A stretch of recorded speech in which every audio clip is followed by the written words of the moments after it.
Hi all Asit from Track Automotive. இன்னைக்கு வந்து body and paint body repair பற்றி நம்ம பேச போகிறோம். நம்மளுடைய ட்ராக் ஆட்டோமோட்டிவ் சர்வீஸ் சென்டரில் வந்து பாடி அண்ட் பெயிண்ட் வந்து ஆல்மோஸ்ட் 7 இயர்ஸாக பண்ணிட்டு இருக்கோம். வெல் எக்யூப்ட் பெயிண்ட் பூத் இருக்கு, டெக்னீஷியன்ஸ் இருக்காங்க, பெயிண்ட்டுமே வந்து ஹை கிளாஸாக பண்ணிட்டு இருக்கோம்.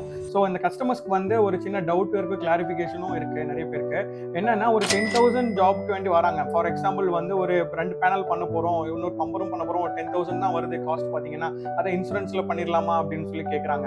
அப்போ 10,000 ஒரு 8,000 வரக்கூடிய ஒர்க்கை வந்து நீங்க ஓன் காஸ்ட்லயே நீங்க பண்ணிடலாம். இன்சூரன்ஸ் போனா என்ன ஆகும்னா கிளைம் கவுண்ட் ஆயிரும். இப்போ இயர்லி பாத்தீங்கன்னா நீங்க ஒரு 2 கிளைம்ஸ் தான் நீங்க பண்ண முடியும். 3rd கிளைம் போனீங்கன்னா உங்களுக்கு 50% அந்த மாதிரி வச்சிருவாங்க. என்சிபியுமே கட் ஆயிரும். ஃபார் எக்ஸாம்பிள் வந்து இப்போ ஒரு 20,000 இல்லை ஒரு 25,000 அபோவ் கிளைம் வருது, நான் அந்த காஸ்ட் வருது அப்படின்னா நம்ம இன்சூரன்ஸ் தாராளம் நம்ம இன்சூரன்ஸ் போயிடலாம்.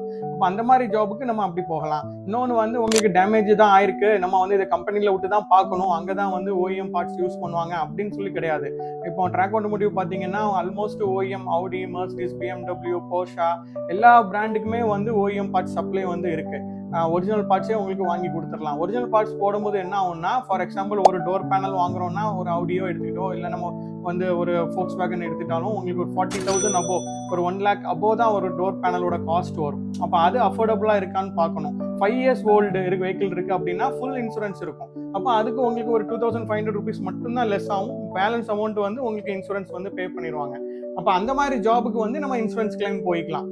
இப்போ வெஹிக்கிள் வந்து உங்களுக்கு பிரேக் டவுன் ஆயிருக்கு, அந்த மாதிரி ஆக்சிடென்ட்டும் ஆயிருக்கு, அப்படி ஏதாவது ஒரு சினாரியோவில் வந்து நீங்கள் லிஃப்ட் பண்ணி கொண்டு போகணும் அப்படின்னு நீங்கள் விருப்பப்படுங்க அப்படின்னா அதுக்குமே நமக்கு டோயிங் ஃபெசிலிட்டிஸ் இருக்குது. நம்ம வந்து வெஹிக்கிளை எடுத்து கூட நம்ம பண்ணி கொடுத்துடலாம். டாக்குமெண்ட் எல்லாமே வந்து ப்ராசஸ் பண்ணி கொடுக்கலாம். ரொம்ப ஹேசல் ஃப்ரீயாக இருக்கும்.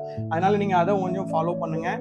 இந்த மாதிரி வெஹிக்கிள்ஸ்க்கு வந்து நீங்கள் 3rd பார்ட்டி இன்சூரன்ஸ் பண்ணாதீங்க. நீங்கள் வந்து ஃபுல் இன்சூரன்ஸே போடுங்க, பம்பர் டு பம்பர் கவரேஜ் இருக்கட்டு. ஏன்னா ஒவ்வொரு ப்ராடக்ட்டோட காஸ்ட்டுமே பார்த்தீங்கன்னா ரொம்ப லேக்ஸ் அண்ட் லேக்ஸ் காஸ்ட் வருது. அது நம்ம அஃபோர்ட் பண்ண முடியாது எல்லாராலையும். அதனால இன்சூரன்ஸ் வந்து 200% போட்டுருங்க, கரெக்டாக போட்டுருங்க. ஃபார் எக்ஸாம்பிள் வந்து இன்னொன்று ப்ரைவேட் இன்சூரன்ஸ்லாம் வந்து சில இன்சூரன்ஸ்லாம் 10 years வரைக்கும் கவரேஜஸ் கொடுக்காங்க. அப்படி 10 years வரைக்கும் கவரேஜ் கொடுக்கும்போது அவங்களோட ப்ரீமியம் வந்து காஸ்ட் கூட இருக்கும். 70,000 80,000 அந்த மாதிரி பே பண்ணி நீங்கள் இன்சூரன்ஸ் வாங்க வேண்டியது இருக்கும்.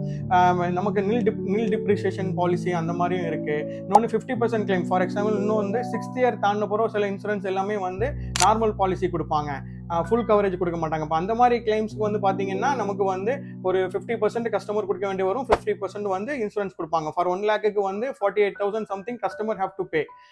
மீதி வந்து இன்சூரன்ஸ்ல இருந்து வரும். அப்போ நீங்கள் வந்து சர்வீஸ் ப்ரொவைடருக்கு வந்து நீங்கள் 1 lakh நீங்கள் வந்து டோட்டலாக கொடுக்குற மாதிரி வரும். அந்த மாதிரி சினாரியோவில் வந்து பார்த்தீங்கன்னா சில பேரால் வந்து ஒழுங்கான ப்ராசஸ் பண்ண முடியாது, இவ்வளோ பே பண்ண முடியாது, அது கொஞ்சம் எப்படியா கம்மி பண்ணி கொடுக்கணும் அப்படின்னு சொன்னால் நம்ம ரிப்பேரில் கன்வெர்ட் பண்ண பார்ப்போம். இல்லைன்னா ஆல்டர்னேட் சோர்ஸ் என்ன இருக்கோ அதை நாங்கள் பண்ணுறதுக்கு நாங்கள் ரெடியாக இருக்கோம். அப்போ இந்த மாதிரி ஒர்க்குக்கு வந்து ப்ளீஸ் விசிட் ட்ராக் ஆட்டோமோட்டிவ். உங்களோட பெயிண்ட் ஜாபாக இருக்கட்டும், உங்களோட ஆல்ட்ரேஷன் ஒர்க்கு, ஒரு அலாய் பெயிண்டிங்காக கூட இருக்கட்டும், இல்லை பிரேக் கேலிப்பர் பெயிண்டிங்காக இருக்கட்டும், ப்ளீஸ் விசிட் ட்ராக் ஆட்டோமோட்டிவ். ரொம்பவே சூப்பராக சர்வீஸ் பண்ணி கொடுக்குறோம். தேங்க்யூ. இதில் ஏதாவது டவுட் இருந்துன்னா கால் பேக் பண்ணுங்கள். Bye by.